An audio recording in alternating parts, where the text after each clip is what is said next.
Preste bastante atenção na pergunta do Celso Portioli. Esses dias veio uma postagem, eu perguntei para muitas pessoas que já vieram aqui. As respostas são parecidas, mas eu acho que você vai poder dar uma resposta mais completa. Um avô foi diagnosticado com câncer e o médico falou para ele: você tem 2 semanas de vida. E aí ele voltou para casa, a família devastada, e a netinha dele sonhou com Deus e Deus dizendo que o avô seria curado. No outro dia ela acordou e falou para o avô: eu sonhei que o vovô não vai morrer, foi curado por Deus. O avô voltou no médico e falou pro médico: a minha neta sonhou que eu fui curado, eu quero fazer exames. O médico falou: não é hora mais de lutar, é hora de aceitar, não tem mais o que fazer. Não, mas fizeram exames e o avô estava curado. Milagre. Aí quando eu fui ler os comentários, dizendo o seguinte: por que o avô dela mereceu e uma criança não recebeu a mesma graça? Que Deus é esse?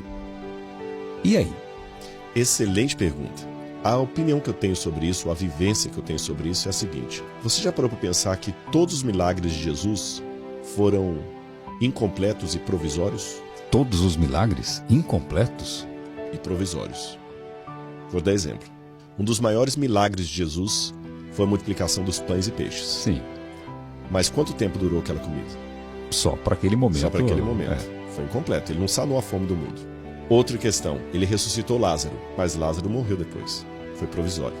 Todos os milagres de Jesus, eu falei, foram incompletos e provisórios. Provisórios no sentido de: ele curou o aleijado, mas o aleijado depois morreu de outra doença. Ele curou o leproso, mas o leproso morreu depois de outra... O cego. Ele curou o cego, mas no outro dia ele não arrumou emprego para o cego. Lembra que o cego vivia de pedir esmola. Você viu que os milagres eram provisórios e como eu falei assim, e provisórios em que sentido?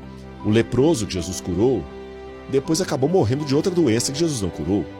Por que assim?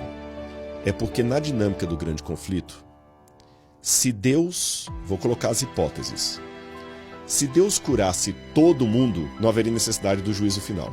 Sim. O que é provisório se tornaria permanente.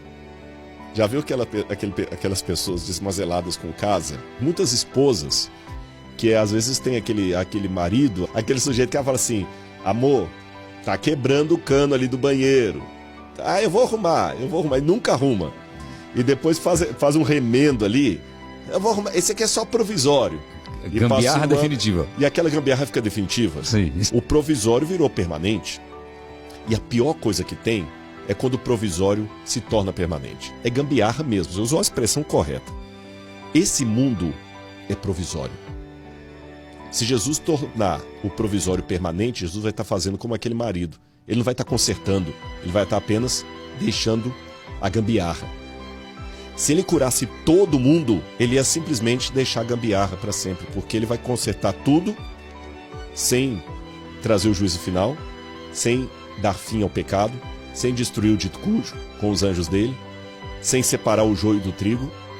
Ele vai simplesmente estar perpetuando a gambiarra. Por isso que Deus não pode curar todo mundo. Não é a hora ainda. Você não pode abrir o cano na pressão máxima, que é gambiarra. Se você abrir o cano na pressão máxima sendo gambiarra, vai estourar a parede, vai ser um estrago pior do que se você deixar... Ainda deixa o chuveiro só um pouquinho, porque ainda está na gambiarra. Mas deixa um pouquinho, porque você precisa tomar banho.